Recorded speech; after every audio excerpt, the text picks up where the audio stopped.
Hey guys, in this video, I'm going to be talking about facing your fears, okay, and standing out of the crowd. That way you can live authentically, all right? And really, when it comes to living authentically, what's stopping us is our fears. That's why we're not being ourselves completely, because we're afraid of what other people are going to think, whether that's in a social setting, a professional setting, family, at home, or your friends. So it could be in a lot of different settings where you feel like you can't be your complete self, right?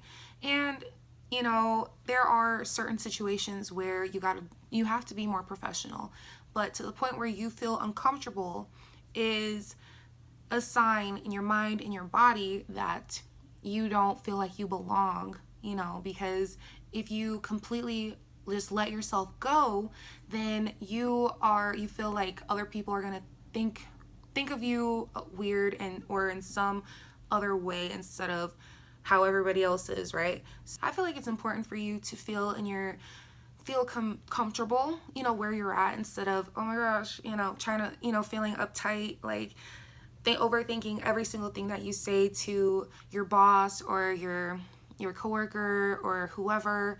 And that's something to be aware of. And think about where you're working. Is this where you want to be working, or you're just doing it for the money? Are you actually happy with what you're doing?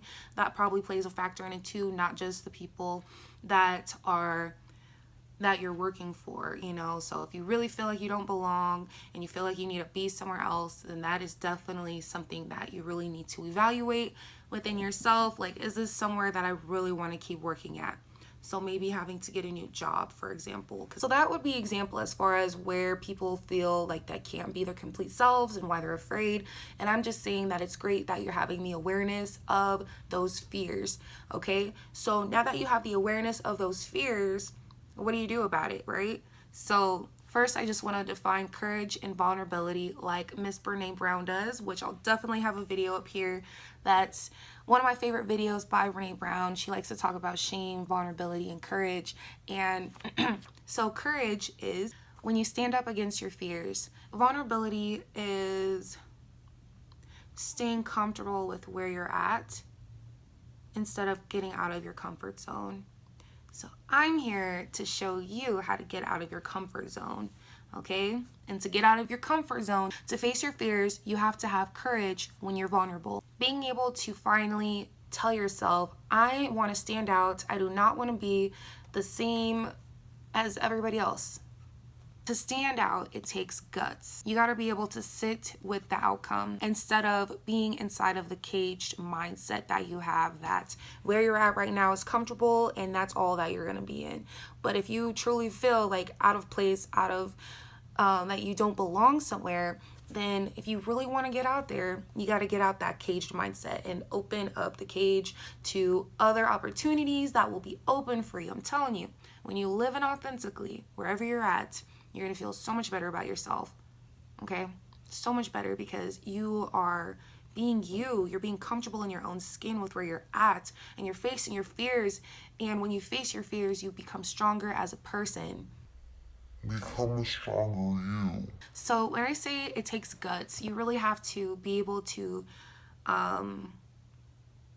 sit with those emotions that you have inside of you, whatever it is, anxiety, whatever it is, whatever it may be that you feel inside of your chest. With anxiety, your chest may get heavy, and then your stomach gets these knots in there. Whatever fear that you're facing. It could be public speaking, it could be heights, it could be a lot of different things. Standing up against the person that you've wanted to for a while, standing up for yourself, defending yourself and your beliefs and whatever you believe in. So with it taking guts, you really have to be able to sit with the outcome, whatever outcome that you think is going to happen. Oh my gosh, this is going to happen if I do this, and just sticking with the future. The future has not happened yet.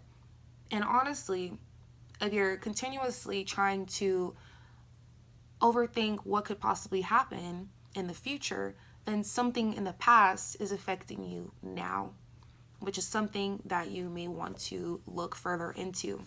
But that is how you that's a part of facing your fears. You maybe you may be afraid of what the possible outcome could be. So public speaking, you may be afraid that people are going to laugh at you. So even if you, let's say you did a public speaking in class and you go up there, you speak, nobody laughs, you know, and everything in your speech might have gone actually pretty well.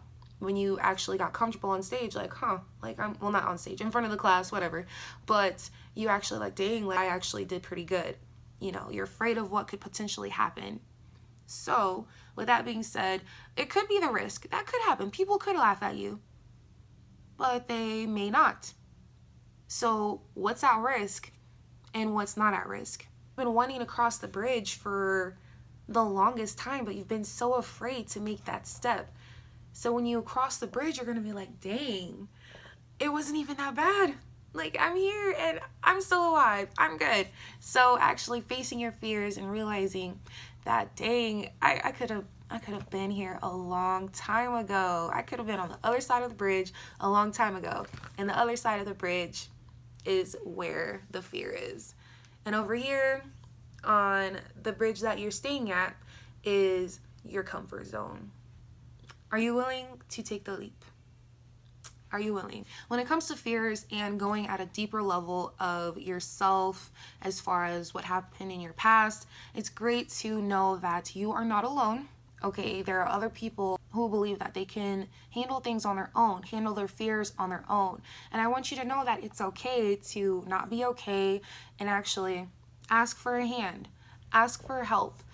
It is perfectly okay. And honestly, it's healthier that way, especially if you still haven't made the move and you've tried everything you could do on your own to make it work and it's still not working. You may need that extra help before things get serious. So with that being said, I'd be more than happy to email you whatever your state mental health hotline is or your walk-in center. I'd be more than happy to send that information to you, provide those resources. That way you know you're not alone and you always have somebody to talk to about your stuff and what you have going on, all right? Because somebody's out there to listen to you. That is all that I have for you today. Please like, comment, and subscribe, and hit the notification bell for more content. And also, peep the new video. Peep the new video. Peep the new video.